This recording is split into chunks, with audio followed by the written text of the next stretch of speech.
ಧರ್ಮದ ಕಾಲಮಲ್ಲಿ ನಾಸ್ತಿಕ ಅಂತ ಮೆನ್ಷನ್ ಮಾಡಿರುವಂಥದ್ದು ಕೂಡ ಚರ್ಚೆ ಆಗ್ತಿದೆ.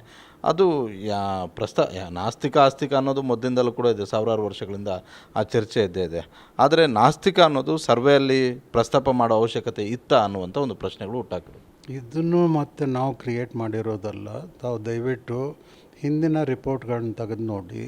ಕಾಂತರಾಜ್ ಅವ್ರ ಕಮಿಷನಲ್ಲೂ ಇತ್ತು, ಆವಾಗ ಇವ್ರು ಯಾರೂ ಅಬ್ಜೆಕ್ಟ್ ಮಾಡಲಿಲ್ಲ. ಯಾರು ಅಬ್ಜೆಕ್ಟ್ ಮಾಡ್ತಾರೆ, ನಾವು ಅದನ್ನೇ ಅಲ್ಲಿ ಆವಾಗಲೂ 11 ಐಟಮ್ ಇತ್ತು. ಅದನ್ನು ಈ ಥರ ರಿಫ್ಯೂಸ್ ಟು ಡಿಸ್ಕ್ಲೋಸ್, ಹೇಳಲಿಕ್ಕೆ ಒಪ್ತಾ ಇಲ್ಲ ಅಥವಾ ಏನೂ ಇಲ್ಲ, ನಾನು ನಾನ್ ಬಿಲಿಯವರು ಅಂತ ಹೇಳ್ಕೊಂಡ್ರೆ ನಾವು ಸ್ಟಾಪ್ ಮಾಡಲಿಕ್ಕಾಗ್ತದೆ.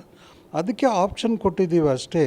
ಅದನ್ನು ನಾವು ಹೊಸದಾಗಿ ಯಾವುದು ಕಾಲಮ್ ಕ್ರಿಯೇಟ್ ಮಾಡಿಲ್ಲ. ಅವೆಲ್ಲ ಮುಂಚೆನೂ ಸರ್ವೆಯಲ್ಲೂ ಇತ್ತು, ಈಗಲೂ ಇದೆ ಅಷ್ಟೇ. ಅದನ್ನು ಸುಮ್ಮನೆ ಒಂದು ಇಶ್ಯೂ ಮಾಡಲಿಕ್ಕೆ ನಾವು ನಾಸ್ತಿಕ ಅಂತ ಒಂದು ಹೊಸದಾಗಿ ಕ್ರಿಯೇಟ್ ಮಾಡಿದ್ದೀವಿ ಅಂತ ಜನರಿಗೆ ಹೇಳ್ಕೊಳ್ತಾರೆ. ಮೀಡಿಯಾದವರು ಅದನ್ನು ದೊಡ್ಡ ಹೈಲೈಟ್ ಮಾಡ್ತಾರೆ. ತಾವು ತಿಳುವಳಿಕೆ ಕೊಡಬೇಕು ಪಬ್ಲಿಕ್ಕಿಗೆ.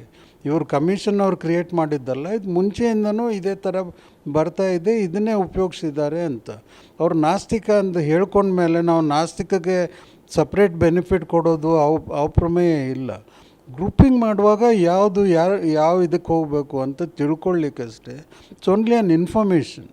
ಅದರಿಂದ ಯಾರಿಗೂ ಏನೂ ತೊಂದರೆ ಆಗಲ್ಲ.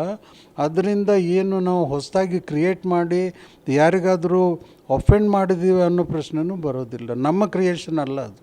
ಮುಂಚಿನ ಸರ್ವೆ ರಿಪೋರ್ಟ್ನಲ್ಲೂ ಅದೇ ಕಾಲಮ್ ಇತ್ತು, ಅದೇ ಈಗಲೂ ಉಳಿದಿದೆ.